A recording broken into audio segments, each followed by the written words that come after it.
పాఠశాల పేరు Shri Saraswati high school. నేను ఈరోజు కొన్ని పద్యాలతో పాటు భావాలు చెప్పబోతున్నాను. నిత్యమైన మంచి నీళ్ళ ఒకటి చాలు, తెలుగు వెలుకురాలు తట్టడేలా. చదవ పద్యం అరే చాలదా ఎప్పటి, విశ్వదాభిరామ వినరవేమ. భావము: మెరిసేరాలు బుట్ట నిండా ఉండే కంటే స్వచ్ఛమైన జాతిరత్నం ఒకటి సరిపోతుంది. ఎలాగంటే రసజ్ఞతతో కూడిన పద్యం చదవడానికి ఒకటి సరిపోతుంది కదా. బహుళ కావ్యమును పరిపింపంగా వచ్చు, బహుళ శ్రద్ధ చేయము కలగవచ్చు.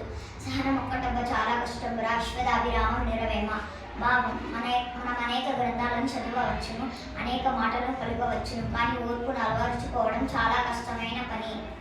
అల్ప బుద్ధివానికి అధికారం ఇచ్చిన దొడ్డవారి నెల తొలగొట్టు, చెప్పు తినేడు కుక్క చెరుకు తీపెరుగున, విశ్వదాభిరామం నిరవేమ. భావం: నీచ బుద్ధి కలవానికి అధికారం ఇచ్చినట్లయితే మంచి వారిని వెడలగొడతాడు. అట్లే ఎలాగంటే రోజు చెప్పు తినే కుక్కకు చెరుకు వాడ ఇస్తే దానిలో రుచిని గ్రహించలేదు కదా. లావు గలవాని కంటెను భావింపంగా నీతిపరుడే బలవంతుండవు, రాగం గంట గజమును మావటి వాడెక్కినట్లు మహిళ సుమతి. భావం: శరీర బలము గలవాని కంటే బుద్ధి బలము గలవాడే గొప్పవాడు. అట్లే పెదదగు ఏనుగు ఉపాయం చేత మావటి వాడు లోగర్చుకొని ఎక్కును గదా. అప్పిచ్చువాడు వైద్యుడు ఎప్పుడు ఎడతడక బారు నేరును విజన్, జొప్పడిన ఈరును ముప్పడికున్నట్టు ఎవరు జరపం సుమతి. భావం: అప్పిచ్చువాడును వైద్యుడును తెంపు లేక నీరు పారుచున్నట్టి నది. బ్రాహ్మణుడు గల ఊరిలో నివసించును, ఇవి లేని ఊరిలో ప్రవేశించకును. ఆ కొన్న కూడే అమృతము తాపంచకనిచ్చువాడే దాతలే, సోకూర్చువాడే మనుషుడు, దేకువగలవాడే వంశ తెలుగుడు సుమతి. భావము: ఆకలిగా ఉన్నప్పుడు తినే అన్నమే అమృతము వంటిది. ఆవేశమును ఓర్చుకుని వాడే మానవుడు, ధైర్యం కలవాడే కులమునందు శ్రేష్ఠుడు. సత్యశుద్ధి ఘటించుడి జరిమా మార్పు, గౌరవముసము జనులకు గలిసమనసు, కీర్తి ప్రకటించి చిత్త విస్ఫూర్తి చేయు, సాధు సంగము సకలార్థ సాధనము.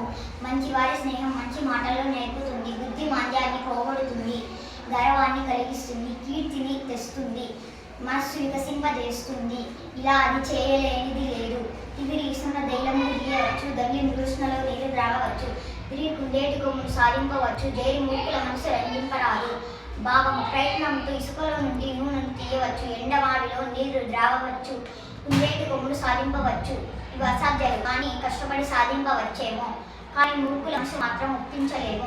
తరుగులకి రసపల భార గరుతగాచు, నింగి వేలుచు మృతం అసంగు మేలు, దృఢతులు గారు బుద్ధులు సమృద్ధి చేత, జగతి నిప్పర్తలకు నీరు సహజ గుణము. భావం: పండ్ల బరువులతో చెట్లు వంగుతాయి, ఆకాశంలో మేఘం వేలాడుతూ వర్షాన్నిస్తుంది, సంపద ఎంత ఉన్నా ఉత్తములు గర్వపడరు. ఇవి ఉపకారం చేసేవారికి సహజ గుణాలు.